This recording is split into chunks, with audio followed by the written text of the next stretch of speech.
Hi there, for today's video we are going to be reviewing characters, setting, and plot. So this will be a little review because we've gone over this several times. So characters. Who? Characters are the people, animals, or things a story is about. So we're going to look for clues in the words and pictures to get to know them a little bit better. What? Describe what characters look like and what they think, feel, say, and do. Then we have why. Tell why they do what they do. So we've also gone over character traits. So when we get to know them and see how they behave and they act, that is their personality traits, right? How they act on the inside. Now, what we see on the outside is their physical traits, right? So let's go ahead and look at that anchor chart real quick. So here's a character. Physical trait is what we can see.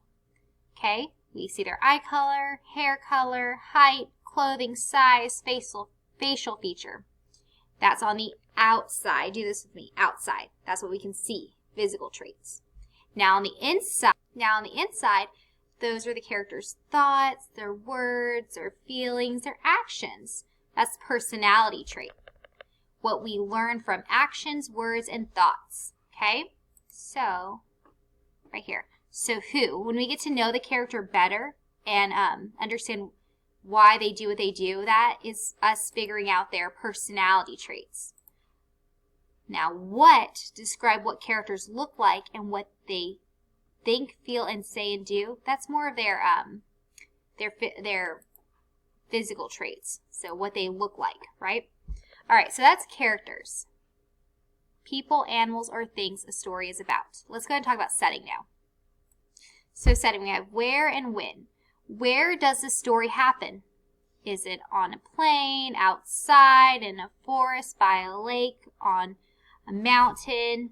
Okay, where? And then we have when. When does the story happen? When does it take place? At nighttime, daytime, fall, January, okay? On a sunny day.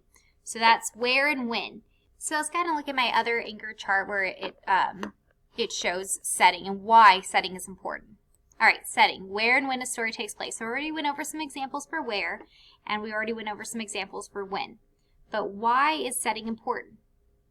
I'll give you a moment to think about it.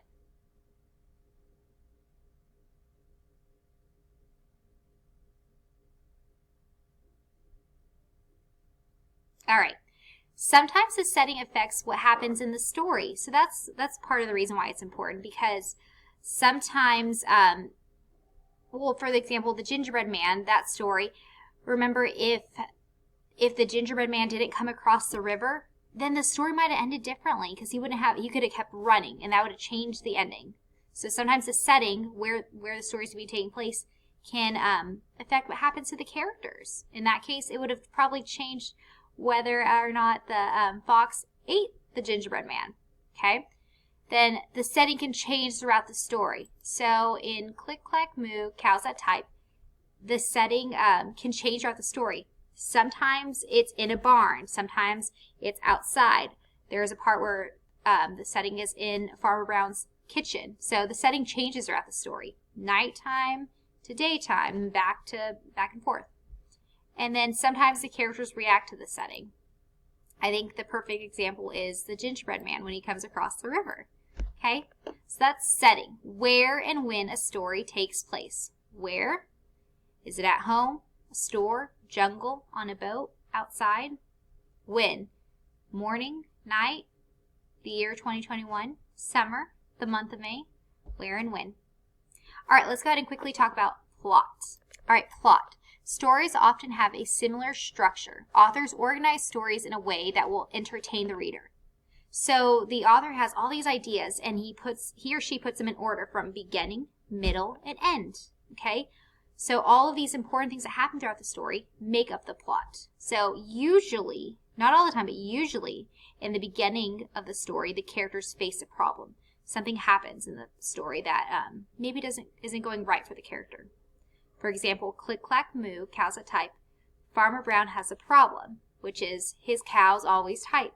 And I think it kind of annoys him a little bit. In the middle, The middle is made up of events that happen as the characters try to solve the problem. So in that story, for example, Farmer Brown and the cows and the chickens all have a problem, and there's just so many things that are happening throughout the middle of the story. And then we have the end of the story. The end tells the resolution, or how the characters solve the problem. So for example, Click Clack Moo, cows that type, the problem, which is the cows type too much and they don't want to give milk, and the chickens don't want to give eggs to Farmer Brown, and Farmer Brown wants the typewriter gone, and just there's several different problems. Well, they come together, they come up with a plan, and then the problem is resolved. The cows and chickens get electric blankets because they're cold, and that kind of helps solve their problem. And then the cows say, okay, we'll give up the typewriter, which solves Farmer Brown's problem because he was just getting annoyed by that. So the beginning, middle, and end. All right, so I hope you like this little review over characters. Who. Characters are the people, animals, or things a story is about. The setting is where and when the story takes place, and the plot. The plot is the different events in the story organized from beginning, middle, and end.